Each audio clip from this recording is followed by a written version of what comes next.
Brace the pain like I'm Nagato. Got no father like I'm Naruto. Keep the blade on me, Ichigo. Who really wanna go toe for toe? GTR from Tokyo. Diamonds whipping up on the stove. Lucky man like a 4-leaf clove. Diamonds wanna go and whip the boat. Hello everyone, this is Nagato and welcome back to my channel. For today's tutorial, I'm basically going to be showcasing on how to install basically any PlayStation 1 unreleased /dev or tech demo or test demo game onto your PlayStation Classic. For this method, I would like to state before we even get into it, not all demos and not all unreleased games, due to like the build quality may not boot up on like a certain system. It may need like certain like prerequisites and certain files in order for that copy of the version of certain games to boot up. But with that being said, I'm going to be showcasing this game right here, Breath of Fire, and this is basically the E3 version right here. Most games and what I've seen from like unreleased dev builds for the PlayStation 1, mostly they come in like .img files, mostly bin and queue and stuff like that. Sometimes they will come in ISO files, but for the most part I've seen just bin and queue files. So right here, if you get your unreleased game from wherever online, or you have a dump copy from somewhere, what you want to do is go ahead and dump that onto your desktop as shown here.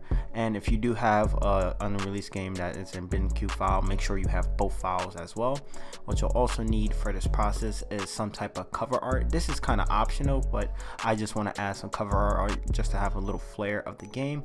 You'll also need basically RetroArch to extract your game out to your thing of your choice. And also what we need basically is BleemSync already previously installed from our PlayStation Classic. If y'all guys don't know how to install BleemSync, you could check above this video right now, and I'll have a link to my tutorial that I made 2 days ago on how to install BleemSync onto your PlayStation Classic to add PlayStation 1 games. And that process is fairly simple as well. Also, what you need for this process is the same USB that you installed BleemSync onto your PlayStation Classic with. So make sure your USB is applicable and it works. Most USB drives that are like 3.0 and stuff doesn't work with this method, so you may have to go ahead and buy a USB thumb drive that is on that is 2.0, excuse me. And I'll have 2 links to 2 USB drives that I know off the back does work with this method as well, if you guys don't have a USB drive that doesn't work. Also, for this process you will need paint, and the only reason why we need paint is basically to get the dimensions and format this game to a certain image size. So what we want to do now is go ahead and plug a USB drive that already has BleemSync installed on it. Go ahead and boot it up to your PC. Let me go ahead and scroll to it. Yours should look like this in this type of format. You may not have test games, but it should be capitalized in Sony. It should be formatted to FAT32 already, since you already basically installed BleemSync the very first time using like the initial setup. And now what you want to do is go ahead and just verify that your BleemSync file and this is on your flash drive. So what you want to do from here, you can go ahead and X that out. We were just seeing that basically our game has been, or basically our USB drive is still formatted to the way it needs to be. And now you could extract that out from your desktop safely.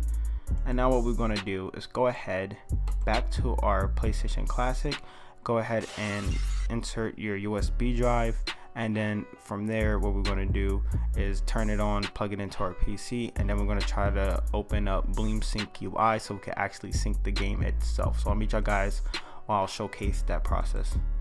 So as shown here guys, what you want to do is make sure that your USB is connected to the second slot as shown here, and then from here what you want to do now is go ahead and make sure that your USB cable is connected to your PC, as well as your HDMI cable is connected last into your TV. And then what you want to do now is go ahead and hit the power button just to turn on your PlayStation Classic. Wait for your PlayStation Classic to boot up. It may take a little, like 10 or 20 seconds, due to you just basically doing a reset, since you wanted to reload up BleemSync. And then once that's done, you should basically see the BleemSync logo boot up to your TV. And now from here, what you want to do is go ahead and leave your BleemSync on this boot menu, so we could go back to our PC and then transfer a game, and just wait about 30 seconds. So when we go ahead and try to use a URL host, it will connect to our PlayStation Classic. Alright guys, assuming that you did follow the steps within the last few seconds, assuming that your PlayStation Classic is connected to your PC, and as well on your TV screen you basically just on standby mode on basically via your boot menu, and you see two options via RetroArch and BleemSync. What you want to do now is go ahead to your web browser. In this case I'm using Google Chrome, which I also recommend for this process as well. What you want to do here is go ahead and hit Control V, or basically just type in this URL link, or you could just look down in the description below and I'll have this link as well, so for y'all guys to go to. Go ahead and just hit enter, and basically this website is going to host a FTP client from your PlayStation Classic to your PC manually, so we can add our PlayStation 1 dev games and also our unreleased builds.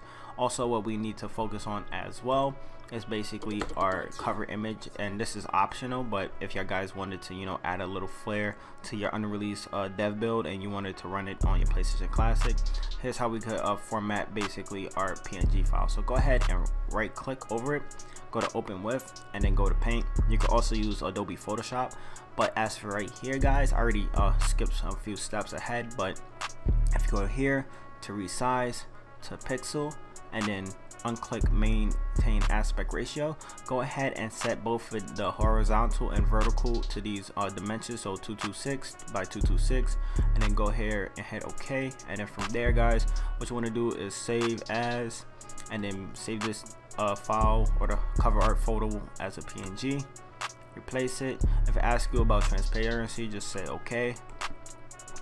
And then what we want to do here now guys is go back to Google Chrome with the BleemSync manager on.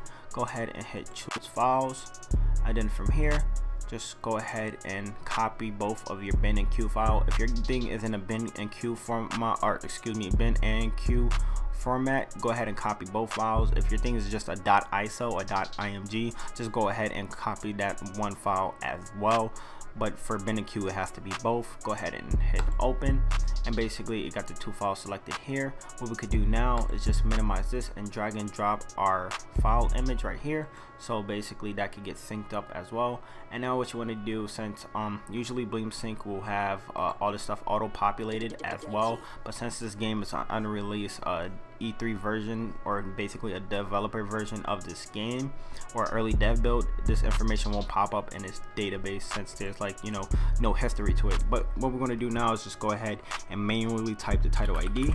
So in this case my title ID is Breath of Fire, and I'm just going to call it the E3 version from 2000. And then from here, sort name doesn't matter, description doesn't matter either, release date, that doesn't matter as well. Players, you can just name that as 1. Developer, Capcom, it really doesn't matter if you don't know the developer either.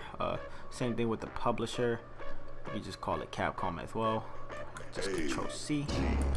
And then what you want to do now is go ahead and hit add game. And now what it is doing, you get a little bar that's, or basically a little status bar telling that the game is syncing over to BleemSync. So once all that process is done and finished, what we're going to go to now is our PlayStation Classic.